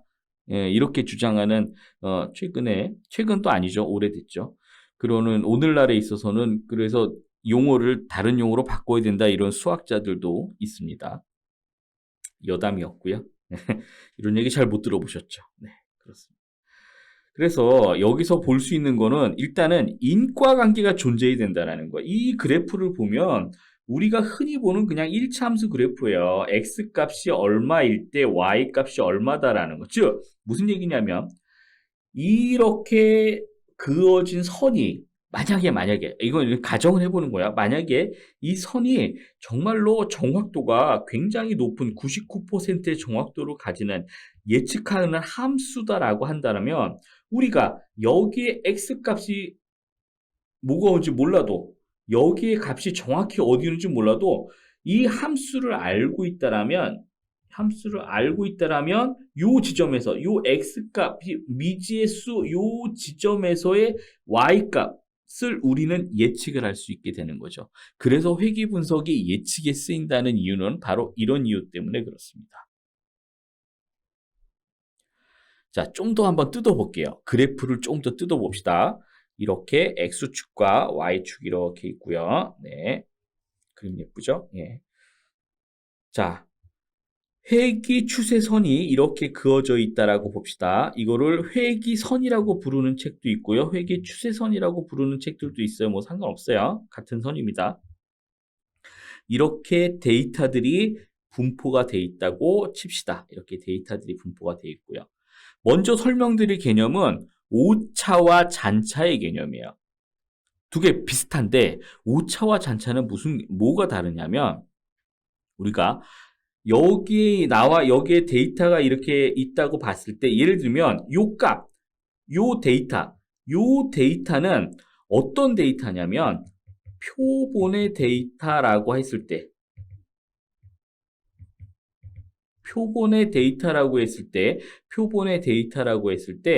자, 이거를 이 표본의 데이터 값과 그리고 이 회기선이 예측한 값이 있을 거 아니에요? 여기 지점이 있겠죠? 이 회기선이 예측한 값과의 차이, 이거를 뭐라고 그러냐면 잔차라고 불러요. 우리가 차이라고 하는 거 좀 전에 본 것 같은데, 자, 다시 한번 설명드릴게요. 아까 한 거예요. 아까 한 거고, 평균 이러한 정규 분포 곡선을 가진다고 봤을 때 평균 20점, 여기는 30점, 예를 들면 여기가 x값이 10이라고 봤을 때 여기 지점은 평균으로부터 얼만큼 떨어져 있어요? 10만큼 떨어져 있죠. 여기 30도 뭐예요? 평균으로부터 10만큼 떨어져 있죠. 여기도 10만큼 떨어져 있고 여기도 10만큼 떨어져 있어요. 그죠? 이거를 뭐라고 불렀어요? 편차라고 불렀죠. 편차 개념인데 이거는 뭐야? 회기선과의 얘는 기준일 때 이 편차의 기준은 뭐냐면 바로 이 평균과의 비교예요. 평균과 비교했을 때 10만큼 편차가 생겼어 라는 거죠. 그래서 얘를 제곱을 하고 전체 더한 다음에 나누기 전체 개수 나누기 하면은 바로 표변 제곱합의 평균이 되는 거죠. 그게 뭐예요? 분산이 되는 거고 거기다 루트 씌우면 그게 표준 편차인 거죠. 이해 가시죠? 잔차라고 하는 개념 똑같아요. 여기서 기준은 평균과 얼마큼 떨어져 있느냐를 봤지만 얘는 뭐예요? 예측값. 여기에 미지수 x값이라고 봤을 때 이 값이 들어오면 여기를 선을 지날 거야 라고 예측을 한 게 회기선이라고 그랬어요. 근데 실제로 x축에서 이렇게 쭉 올려보니까 표본의 데이터가 여기에 존재해요. 표본의 데이터가. 그러다는 얘기는 무슨 얘기냐면 이 표본의 데이터 값이 그러면 내가 예측한 거에서 얼만큼 떨어져 있어 라고 판단하는 게 잔차죠. 그러면 만약에 이 회귀 추세선이 정말로 정확도가 좋아서 99.9%의 예측률을 자랑하는 아주 놀라운 예측력을 가진 인공지능 모델의 회귀 추세선이라고 가정을 해봅시다. 그렇다라면 실제로 내가 조사한 이 잔차 표본의 값, 표본의 X값은 여기에 굉장히 붙어 있을 거예요. 요렇게. 요 선을 지날 거예요. 그죠? 예측값이 높으면. 그래서 왜냐하면 이 잔차라고 하는 애는 표본 집단의 회귀식의 예측값과 실제 값의 차이니까. 그죠? 이게 만약에 굉장히 좁다. 그래서 잔차가 만약에 0에 가깝다. 그죠? 만약에 0이다. 0은 아니고 0.0000001이다. 잔차가 0에 가까울 정도다 얘기는 무슨 얘기예요? 잔차가 0에 가까울 정도는 회귀 추세선에 수렴하는, 거의 0에 수렴하듯이 회귀 추세선에 엄청나게 가까워지고 있는 거예요. 그 얘기는 무슨 얘기냐? 이 회귀 추세선의 예측력이 굉장히 높은 회귀 함수다. 이런 얘기인 거죠. 예측값이 굉장히 높아요. 그래서 잔차와 관측값, 잔차는 관측값 마이너스 예측값이에요. 그래서 여기는 실제값, 이거는 뭐예요? 뭐의 실제값이에요? 표본의 실제값인 거죠. 표본의 실제값인 거. 자, 그렇다면 요게 잔차예요. 그럼 뭐 오차는 뭐냐면 표본을 기준으로 해서 있었고, 오차는 얘가 표본의 값이에요. 표본의 실제값 값이라고 한다면 실제값과 예측값의 차이, 요 사이, 요건 거죠. 요 구간, 요게 표본이라고 했을 때 얼마만큼 예측한 거에서 이 잔차들, 이 표본들이 떨어져 있어 라는 거거든요. 그러면 오차는 뭐냐면 오차는 똑같아요. 이건 똑같아요. 예측값과 예측값에서 얼마나 뭐가 떨어져 있어요? 실제값. 이거는 진짜 리얼 모집단의 실제값이에요. 모집단의 실제값이에요. 즉 이거는 우리가 샘플링한 건데 실제로 정말로 모집단의 실제값을 찍어봤더니 이러한 차이가 생겼더라. 이만큼의 차이가 생겼더라. 이거는 뭐야? 이게 바로 오차다 이런 얘기야. 그러면 좋은 모델이란 뭐야? 이 값이 0에 가까워야 되면 물론이고 0에 가까우면 0에 가까울수록 회귀선에 가깝게 붙어 있으니까 이 잔차가 굉장히 적은 거고, 또 하나 좋은 건 뭐냐면 또 하나 오차를 계산해 봤는데 이 오차가 잔차와 굉장히 흡사한 경우, 이 잔차도 0에 완전히 수렴하는 0.0000001인데 오차도 계산해 보니까 오차도 0.0000001이야. 그러면 두 개가 거의 같다라고 본다면 이 회귀선의 예측력은 과연 듣던 대로군, 예측력이 굉장히 좋군, 이렇게 판단할 수가 있는 거죠. 그래서 이 오차와, 그래서 반대로 얘기하면 오차와 잔차가 차이가 굉장히 많이 나는데? 이러면 무슨 얘기예요?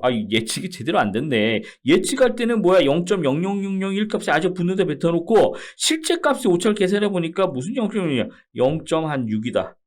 그러면 굉장히 거리가 멀죠? 얘는 실제 값은 얘가 예측한 것보다 굉장히 멀리 한 이쯤 떨어져 있는 거예요. 얘는 예측 값은 굉장히 잘 붙어 있는데, 이런 무슨 얘기예요? 예측은 데이터 표본 가지고 되게 잘했는데 실제 값은 왜 이렇게 달라? 이런 경우가 어떤 경우야? 방금 아까 설명드린 미국 대선에서 힐러리와 트럼프가 붙었을 때 출구조사는 이렇게 나왔다니까, 표본은 되게 예측력이 좋았다니까요. 근데 실제로 데이터를 당선인을 까보니까 당선이 힐러리가 아니라 트럼프가 됐죠. 실제 값의 예측에 이 회귀선이 안 맞는 거예요. 그럼 무슨 문제겠어요? 아까 표본이 잘못됐네, 그럼. 그렇죠. 표본이 잘못한 거죠. 표본이 잘못됐어요. 그래서 표본이 잘못 수집이 된 거야.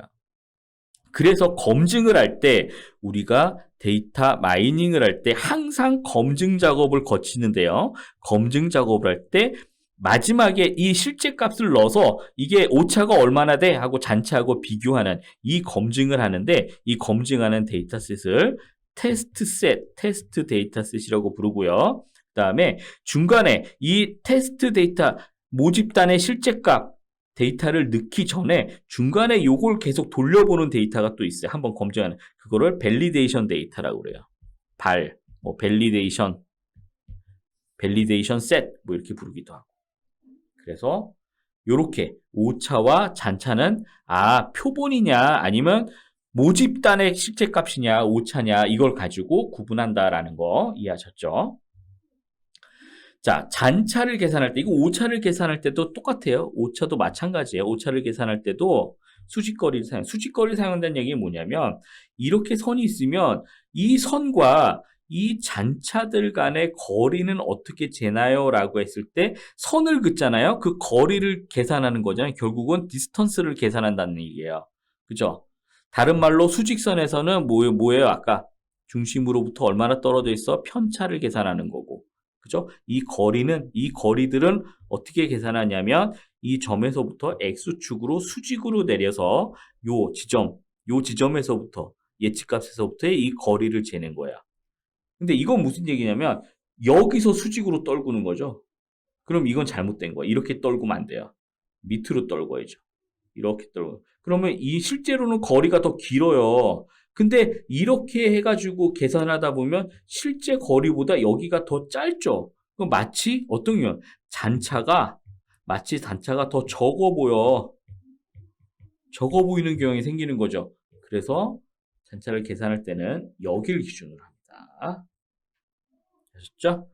그 다음에 이 잔차의 제곱합, 오차 제곱합, 이거 모집 다닐 때는 오차겠죠? 모집 다닐 때 오차 제곱합, 표본집 다닐 때 잔차 제곱합을 최소화한다라는 얘기는 무슨 얘기냐면 회기선을 그릴 때 가장 이 데이터 값들의 오차, 잔차들이 가장 최소화되게 선을 가깝게 막 그리는 거예요. 그죠? 이렇게 그리는 건 다양한 회기선 추세선이 가능하대요. 반드시 직선만 나오는 건 아니에요. 다항회기 같은 경우도 많이 있고요. 실제로 다양한 곡선 형태가 나오기도 해요. 이런 형태가 나오는 거는 시계열 데이터에서 이런 형태가 나오기도 하고요. 어쨌거나 잔차 제곱합, 오차 제곱합을 최소화한다는 얘기는 이렇게 최소화해서 회기 추세선을 그리면 이게 잔차 제곱합이 최소가 되면 될수록 회기선이 잘 그려졌네. 다시 얘기하면 이 회기 분석의 예측력이 굉장히 좋네. 그죠?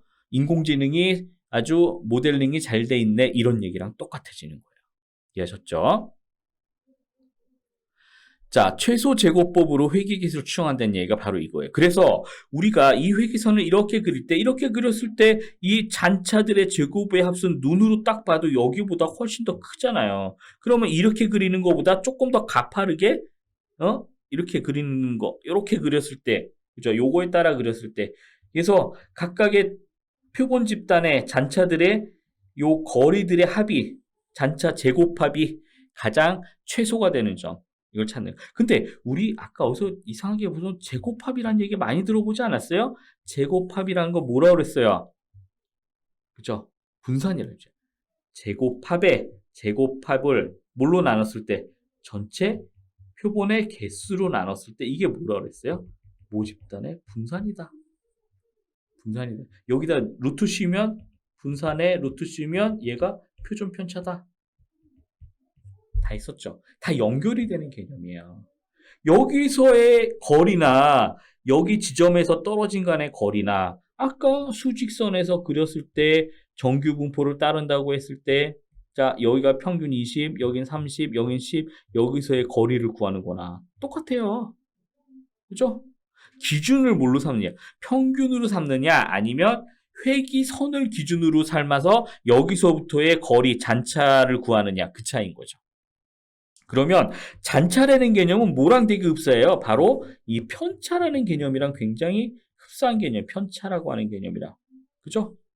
여기서의 편차인 거고 이렇게 봤을 때는 얘는 잔차라고 불러. 용어가 다른 거지 기본 개념은 똑같다는 얘기예요. 자, 그래서 회기선을 그릴 때 예측력이 좋은 회기선을 그리려면은요 이렇게 그려야 돼요. 실제 관측치와 추세선에 의해 예측된 점 사이의 거리, 즉 오차를 제곱해서 더한 값을 최소화하는 거예요. 그 오차를 제곱해서 더하는 이유는 뭐라 그랬어요? 아까 마이너스값, 음수값이 나오면 안 되니까 음수값이 나오지 않게 하기 위해서 여기를 제곱을 한 다음에 이걸 값을 다 더한 거죠. 다 더한 다음에 얘를 썸친 다음에 얘를 제곱합의 합을 뭘로 나눈다 그랬어요? 나누기 개수, 표본의 개수 이렇게 나눈다고 그랬죠. 자, 그 다음에 굉장히 중요한 개념이 나오는데요. SSE라는 개념이 나와요. 이거는 뭐냐면 error sum of square, 즉 잔차, 제곱의 합이에요. 그럼 SSE가 우리가 말하는 잔차 제곱법을 이용해서 회귀곡선을 그릴 수 있는 회귀선, 직선이든 곡선이든 회귀 추세선을 그릴 수 있는 방법이네요. 그럼 SSE를 구하면 되겠네요. 이게 잔차 제곱 합이니까. 그죠? 방금 설명드린 거예요. 자, 다시 설명할까요? 이게 표본의 실제값, 얘가 잔차, 요거는 잔차, 요거를 제곱해서 다 더해버립니다. 더해버려서 합수를 구하면 이게 SSE예요. 잔차 제곱의 합. 그죠? 잔차 제곱의 합인 거예요. 근데 평균은 아니에요. 잔차 제곱의 합이에요. 아직까지는. 평균은 좀 이따 바로 뒤에 설명할게요. 그래서 이 잔차 제곱의 합의 값이 적으면 적을수록 이 회기선이 굉장히 잘 그려진 거죠. 이 데이터들을 잘 설명하고 있는 거죠. 그죠? 그래서 잔차가 작다라는 얘기는 무슨 얘기냐? 잔차 제곱의 합인 SSE가 작다. SSE가 작다는 얘기는 예측을 잘한 모델이다. 회귀 추세선이 잘 그려졌다. 다 같은 얘기예요. 왜 이렇게 똑같은 말을 제가 여러 번 반복하냐면 실제로 문제에서 보기가 말을 바꿔서 굉장히 다양하게 나와요. 같은 얘기인데 어떤 1번 다음 중 맞는 것은 틀리는 건 잔차가 작다, SSE가 작다, SSE는 뭐가 이런 식으로 막 섞어놓는다니까요. 그 기본 원리만 알고 있으면 말을 아무리 섞어놔도 다 이해가 돼요. 결국 SSE는 작으면 작을수록 좋은 거예요. 회기선을 잘 이거에 가깝게 잘 그린 거니까. 그죠?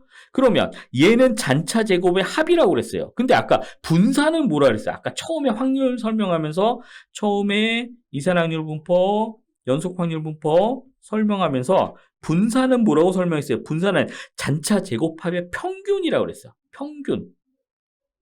평균이라고 그랬어요. 그럼 평균이라고 그러면 뭘로 나눠야 되잖아요. 개수로 나눠야 되잖아. 그 개수로 나눈 값이 MSE예요. 평균이잖아요. 스퀘어 에러, 잔차 제곱을 평균으로 나눴어. 잔차 제곱의 평균이야 라는 거죠. 그죠? 잔차 제곱의 평균이에요. 그래서 MSE는 사실은 뭐랑 되게 흡사하냐면 SSE예요. SSE인데 SSE는 잔차 제곱의 합의 개념이고 MSE는 잔차 제곱의 평균의 개념이에요.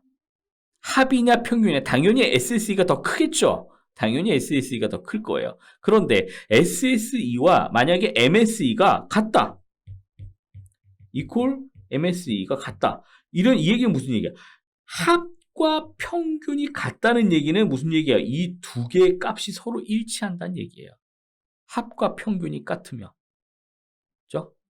자, 그래서 잔차가 작다는 얘기는 아까 잔차 제곱의 합인 MSE가 작다는 얘기죠. 같은 얘기로 잔차 제곱의 평균도 작아지겠죠. 물론 SSE보다는 SSE가 더 크긴 할 거예요. 그렇다 하더라도 어쨌거나 얘가 작아지면 SS가 작아지면 잔차 제곱의 평균인 얘는 합의 개념, 얘는 평균의 개념이 MSE도 당연히 작아지겠죠. MSE가 작아진다면 얘도 역시 예측을 잘한 모델이고 그렇다라고 한다면 회기선을 잘 그린 모델인 거죠.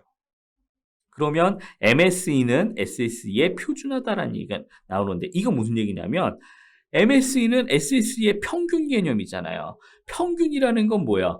표준화 시켜놨다는 개념이라고 같은 말이거든요. 그래서 책에 따라서 MSE는 SSE의 표준화 개념이다.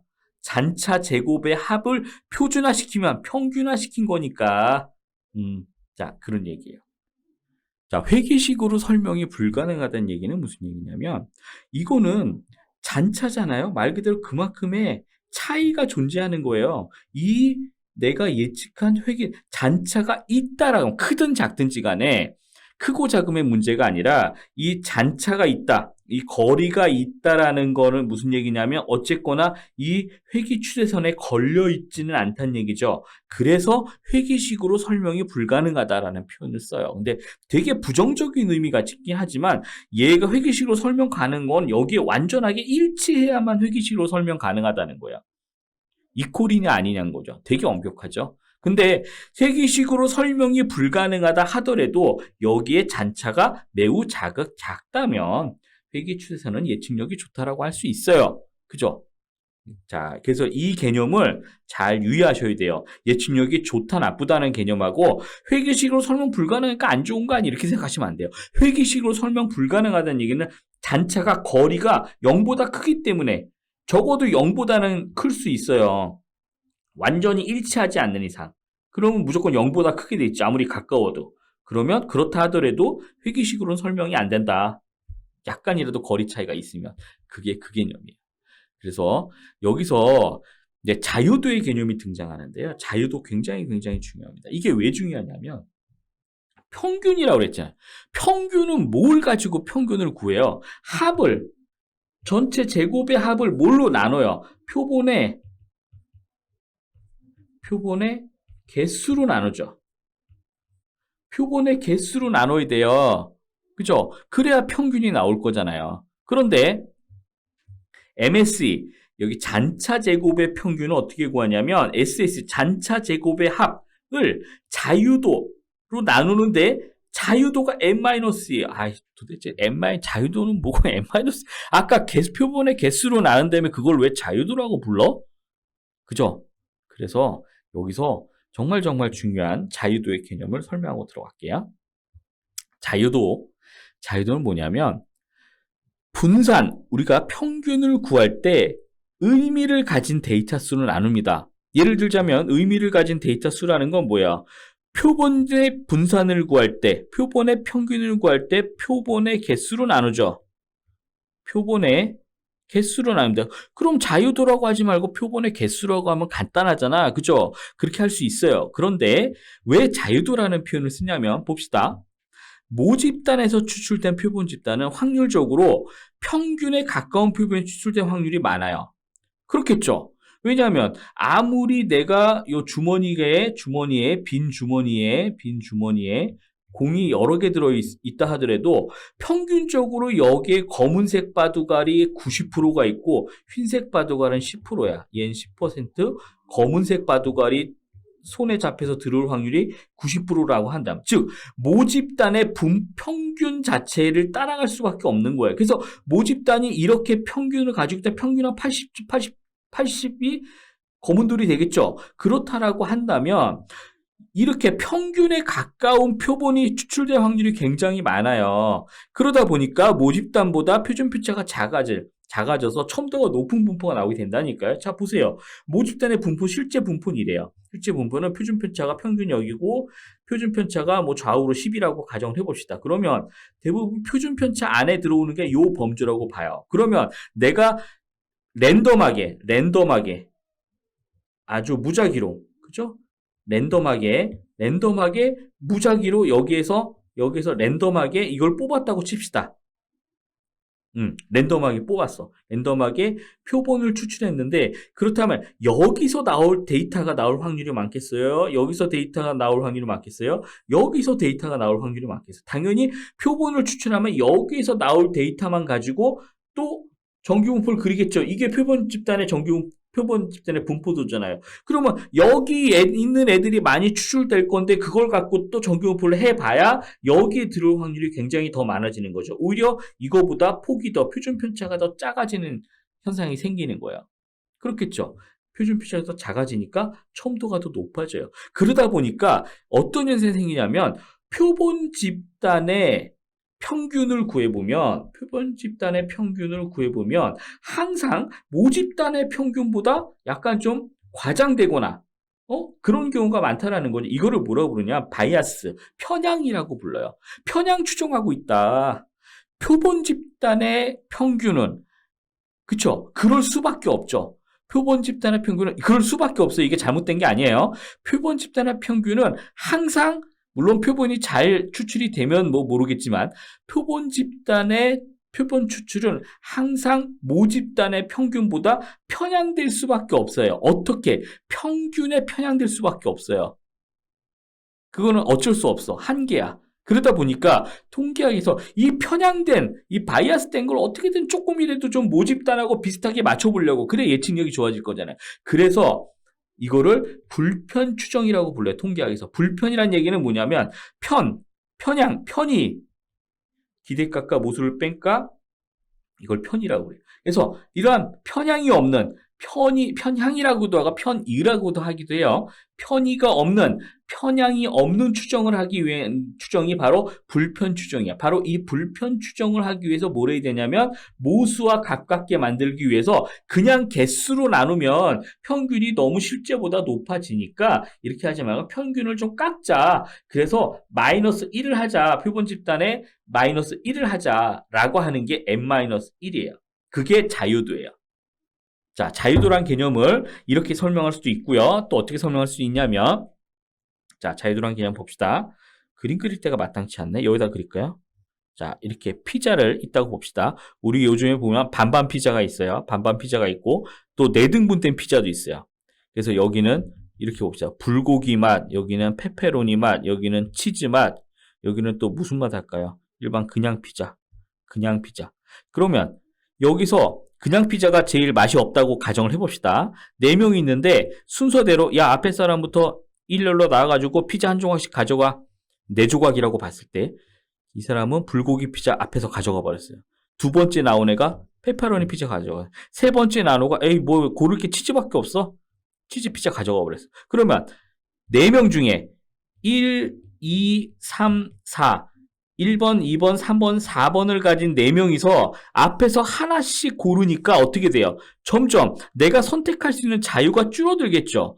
4번째 얘는 어때요? 얘는 자유가 아예 없어요. 나한테는 자유가 없어. 선택할 수 있는 자유가 없어. 그쵸? 그래서 자유도가 n-1이야. 여기에서 하나를 빼는 얘 빼. 넌 선택의 자유가 없잖아. 너는 조건을 가지고 있잖아. 조건이 아예 여기 뭐야 제한 조건이 걸려 있잖아. 너는 선택의 여지가 없어. 그쵸? 그래서 그러면 2번 두 번째로 선택한 사람의 자유도는 얼마일까요? 첫 번째가 이미 가져가 버렸죠. 아 그래도 3개 남았네? 3개 중에 하나를 고를 수 있어. 3분의 1인 거야.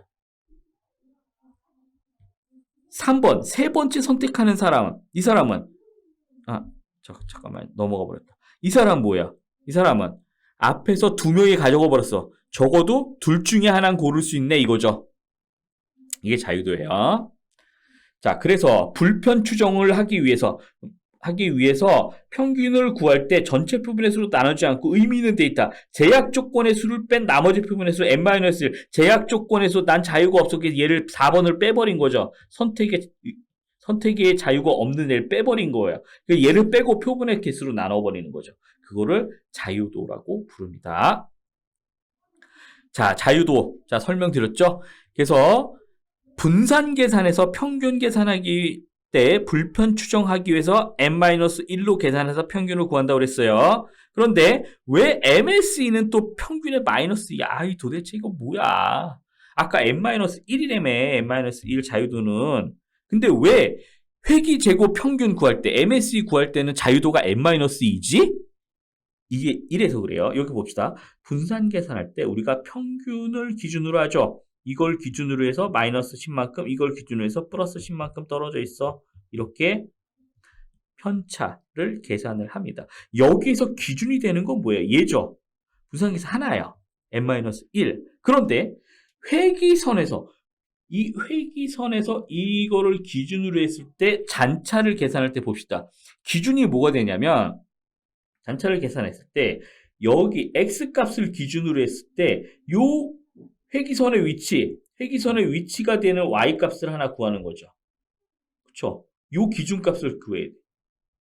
그리고 요 기준값과 요 값과의 차이. 그럼 여기에 또 y값을 또 구해야 되겠죠. 그럼 요 기준값은 0에서부터 얼마나 떨어져 있는지 찾아야 되겠죠. 왜냐면 선이니까. 그래서 뭐가 필요하냐면 기준이 하나가 아니라 2개가 필요한 거예요. 2개가. 하나가 아니라. 그래서 여기 봅시다. 잔차와의 차이의 평균을 구할 때 기준되는 점은 2개다. 왜냐하면 여기서 이거 오타입니다. 파란색인 거죠. 파란색과 녹색점. 바로 이거죠. 여기가 파란색이고 얘가 녹색점이에요. 파란색과 녹색점 2개가 이어져야 이 선으로 연결이 되어야 돼요. 즉 얘는 뭐예요? 점으로 돼 있죠. 그래서 얘를 점추정이라고 불러요. 점추정. 얘는 뭐예요? 선이잖아요. 다르잖아요. 그래서 자유도가 n-2예요. 그래서 이 녹색 점 두 개가 조건이 걸린, 그죠? 앞에서 뭐라고 불렀어요? 앞에서 부른 용어가 있죠. 바로 이런 용어죠. 자, 자유도란 용어는 편의가 없는, 그죠? 편의가 없고 의미 있는 데 있다. 제약 조건의 수를, 뒤에서 제약 조건의 수가 두 개인 거야. 그래서 2를 빼는 거야. 왜? 선과 선을 연결하는 직선 개념이니까 최소한 두 개가 필요한 거야. 근데 얘는 가운데 점 하나만 있으면 돼요. 요거와 비교하기 위해서는 점만 있으면 돼요. 점 추정이니까. 얘는 선 추정이 되는 거죠. 굳이 말하자면. 그죠? 자, 이게 그 얘기예요. 그래서 n-2고요. 자, 이제 SSE랑 MSE 했어요. 그럼 SSR은 뭐냐면 바로 Regression Sum of Square, 회귀 제곱의 합이에요. 회귀 제곱의 합은 도대체 뭐야? 얘는 뭘 가지고 비교하냐면 바로 이 회귀 추세선을 갖고 비교해요. 그러면 회귀 추세 잔차를 가지고 비교하는 게 아니에요. SSR은 회귀 추세선과 뭘 갖고 비교하냐면 바로 모수 전체 평균 갖고 비교를 하는 거예요. 회귀 추세선과 모수 전체 평균을 가지고 비교를 합니다. 그래서 모수의 전체 평균선이 여기야. 이걸 쓱 그려요. 여기다 그리고 잔차 얘네들 빼버려. 잔차들 다 무시해. 잔차들 다 필요 없어. 그리고 회귀선 이 지점일 때 x값이 여기일 때 회귀선의 y값은 얼마야? 요 정도로 예측을 했어요. 그런데 모수 전체의 평균과 비교해 보니까 모수 전체 평균일 때 x값은 전체 평균값은 여기에요. 뭐 x가 어디가 되겠든 요 값이겠죠. 평균이니까. 그러면 여기에 y 평균과 모수 전체의 평균과 요 평균을 서로 비교하는 거야. 그게 SSR이에요. 그래서 예측값과 모수 전체의 평균 차이 제곱의 합이다. 얘는 회귀식으로 설명 가능해. 이게 무슨 얘기예요? 바로 이거단 얘기는 바로 점이 요점이란 얘기잖아요. 여기 x가 6일 때는 요점이란 얘기. 이 잔차 아니에요. 요점이란 얘기고. 그러니까 이 회귀식으로 설명이 가능하다는 얘기가 바로 이 얘기예요. 그래서 이때는 뭐냐면 x값이 얼마인지에 따라서 회귀직선의 기울기를 알고 있다면, 그죠? x값이 그때 1차 함수에서 이게 예측 가능한 거는 뭐야? 바로 SSR이 정확하다면, 그죠? y값이 얼마만큼 변하는지 알 수 있다. 회귀식으로 설명 가능하다. 그래서 무슨 얘기냐면 여기서 나오는 SSR이, 그죠? SSR이 만약에 정말로 실제 값이다 라고 한다라면, 그죠? SSR 실제 값이다 라고 한다면 뭐야? 실제 값이다 라고 한다면 SSE 오차가 얘는 잔차죠. 얘가 제로. 다른 말로 얘가 제로가 돼버리면 수식에서 SSE가 빵이 돼버리면 어때? SSR만 남죠. 즉 SSR이 곧 SST가 되죠. 그죠? SST 뭐냐면 바로 이거예요. 여기 나오는데 SST는 총 제곱합이에요. 총 제곱한 거. 총 제곱합인 거예요. 그래서 SSE가 작으면 무슨 얘기냐? 1-SSE가 되면 R 스퀘어 값은 1에 가까워진다. R 스퀘어 값이 1에 가까워진다는 얘기는 바로 예측력이 굉장히 좋아진다.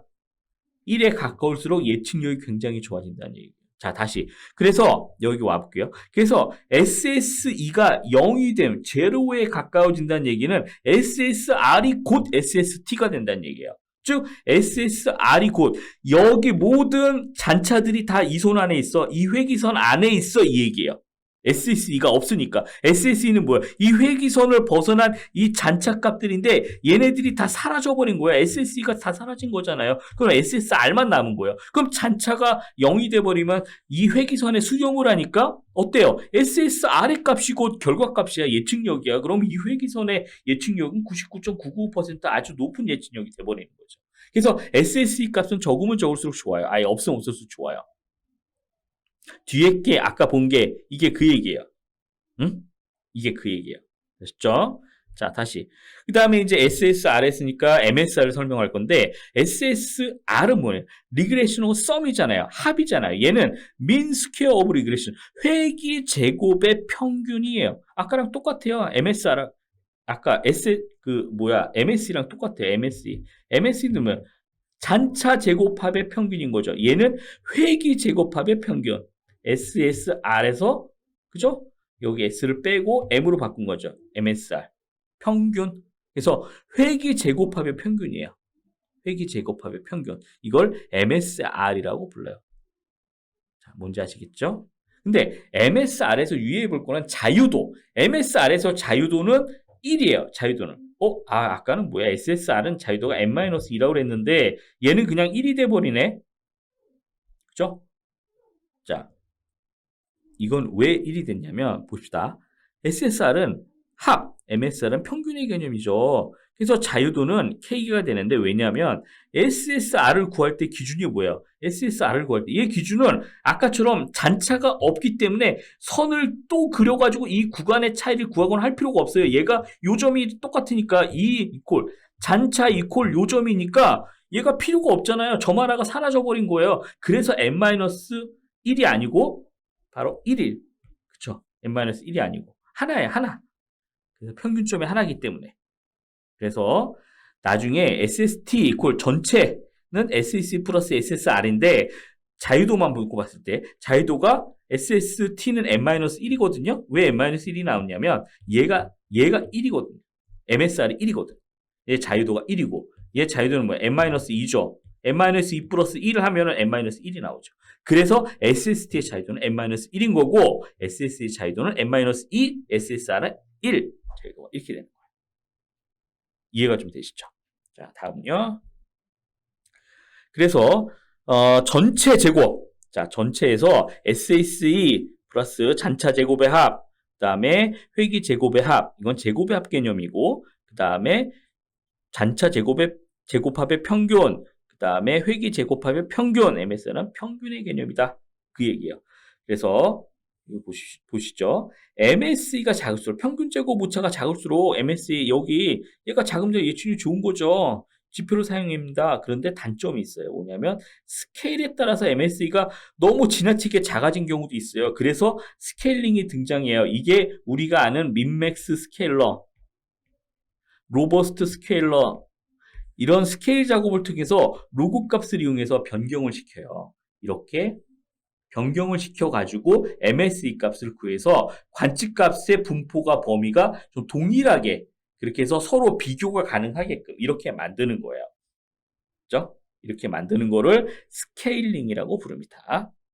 자, 마지막으로 이제 거의 끝나가요. 요것만 보면 돼요. 그래서 요거는 설명을 드렸고요. 단순 선형 회귀 분석의 분석표 그래서 나와요. 자, 자유도 봤죠? SSR일 때 자유도 1이에요. SSE 잔차잖아요. 잔차는 두 개가 필요하죠. 자유도 N-2이고 총일 때는 N-1이 되는 거고 얘 합쳐보세요. N-1 나오죠. 그리고 회기 제곱합일 때 SSR일 때의 평균 민의 개념은 MSR이고 잔차 제곱 SSE의 제곱의 개념은 MS이고 이거 앞에서 다 했던 거죠. 그리고 F 분포 값은 어떻게 구하냐면 MSR을 즉 제곱의 평균, 회기 제곱의 평균을 분모에다 두고 뭘로 나누느냐? 잔차 제곱의 평균으로 나눠버리면 걔가 FB라고 불러요. FB, F값 뭐 이렇게 부르기도 하고요. 자, 이건 다 설명한 내용들이에요. 그 다음에 이제 수정된 R스퀘어 값은 뭐냐면 이렇게 SSR 나누기 SST로 결정 개수가 계산이 돼요. R스퀘어 값은 계산이 되는데 SSR은 뭐라 그랬어요? 다시 한번 SSR은 뭐라 그랬어요? R 잔차 그죠? 제곱의 평균이 되는 거죠. 아니 회기 제곱의 평균이죠. 이거 헷갈렸다.